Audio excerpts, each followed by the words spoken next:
بسم اللہ الرحمن الرحیم. یونائٹڈ نیشن کے پرماننٹ ریپرزینٹیٹو جنیوا میں رہ چکے ہیں جناب ضمیر اکرم صاحب، امبیسڈر بھی رہ چکے ہیں، میرے ساتھ موجود ہیں. اور ایک بک انہوں نے لکھی اور اس کا نام ہے the strategic imperative Pakistan nuclear deterrence and diplomacy. کوشش یہ کی جا رہی ہے کہ اس کو چائنیز میں بھی ٹرانسلیٹ کیا جائے، کیونکہ بہت سے لوگ ایسے ہیں چائنا میں جو چاہتے ہیں کہ اس کی ٹرانسلیشن چائنیز میں بھی ہو. اب مجھے نہیں پتہ یہ کب کروائیں گے اس کی ٹرانسلیشن اور کیسے ہوگی ٹرانسلیشن، وہ بھی ان سے پوچھ لیتے ہیں. Thank you very much for joining me. جی کیسے ہیں آپ؟ تھینک یو خیریت تھینک یو سے؟ Thank you. اچھا، یہ ابھی ریسنٹلی ہم اگر بات کریں، بک کی بھی بات کرتے ہیں لیکن اس میں ہم بات کریں گے اگر اب مودی کی، تو مودی کہہ رہا ہے جناب کہ نیوکلیئر بلیک میلنگ میں نہیں آؤں گا آئندہ. اس کا کیا مطلب ہوا؟ کیا کہنا کیا چاہتا ہے؟ اس کی بات اکثر اوقات سمجھ نہیں آتی ہے، تو خیر وہ بھی کوشش کریں آپ ایکسپلین کرنے کی.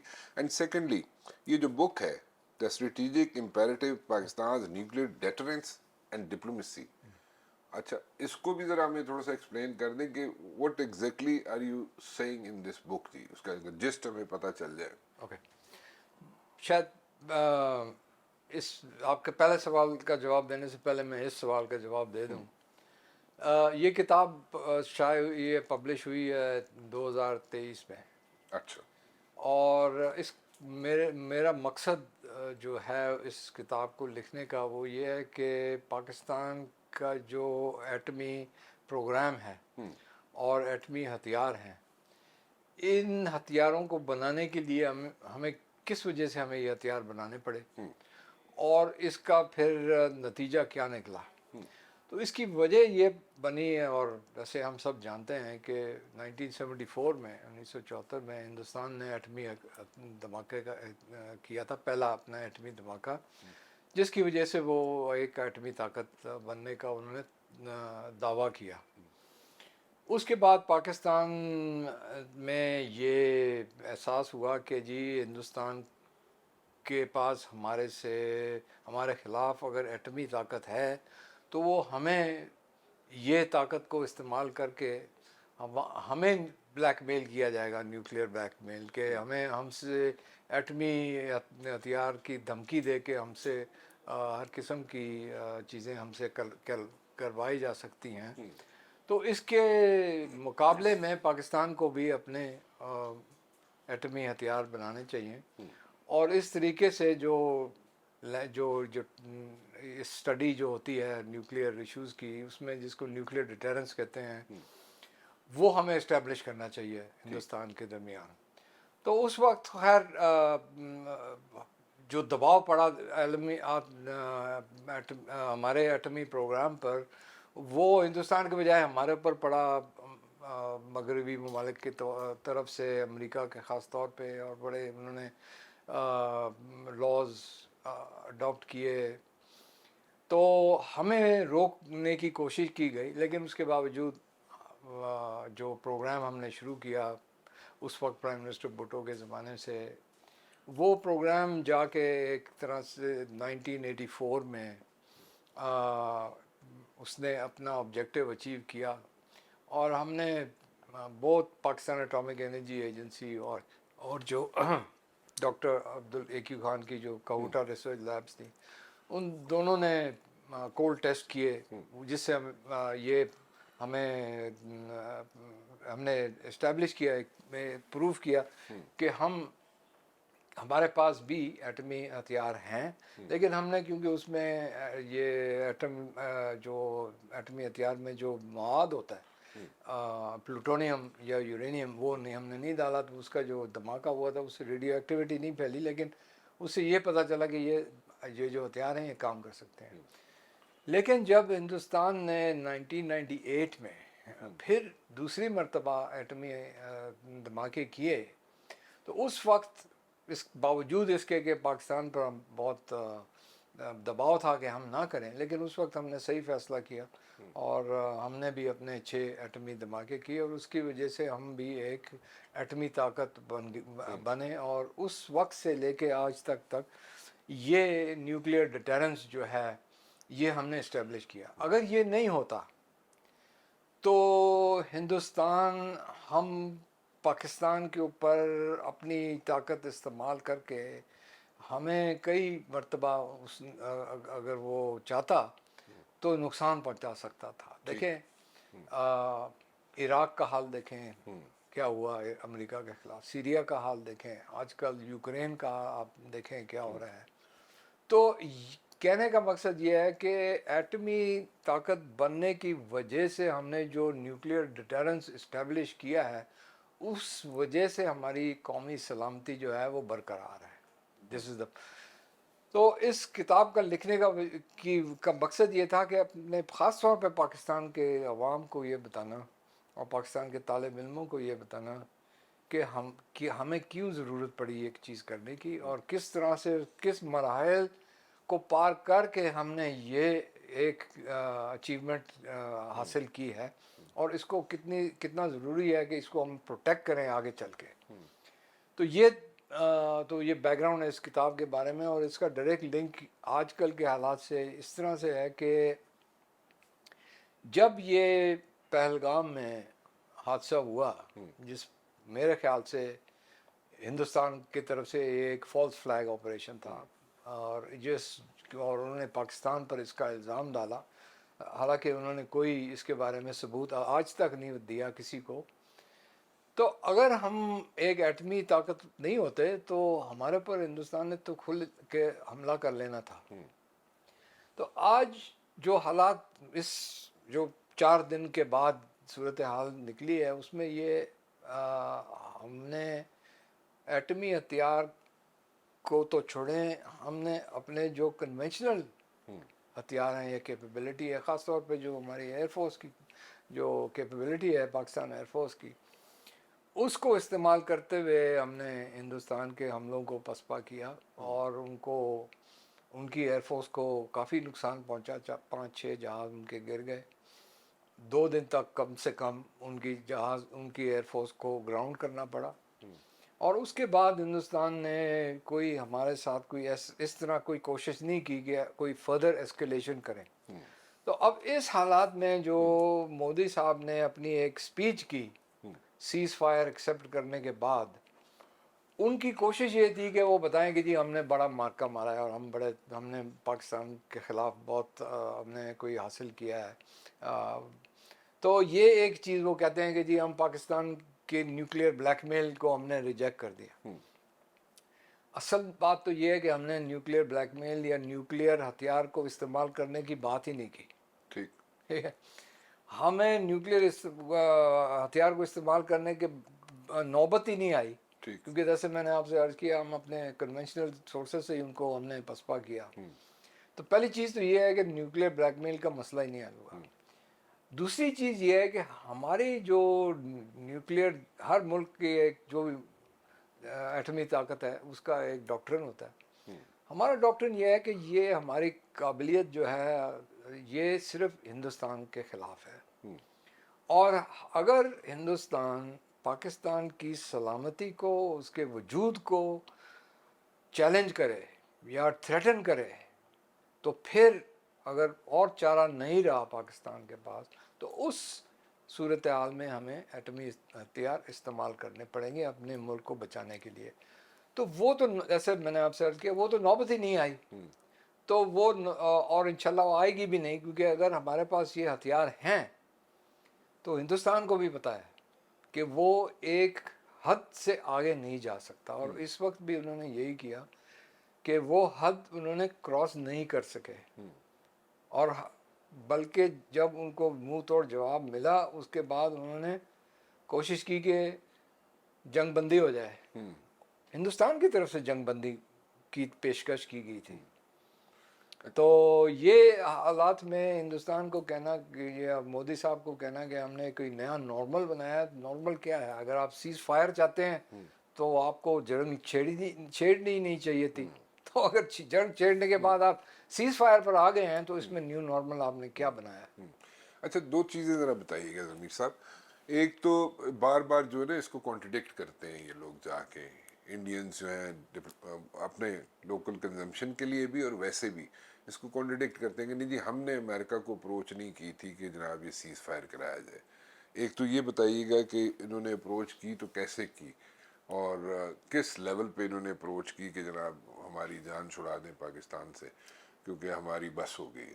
دوسرا آپ نے کہا کہ 2 دن تک ایئر فورس تھی جو انڈین ایئر فورس ان کو اپنے جہاز گراؤنڈ کرنے پڑے.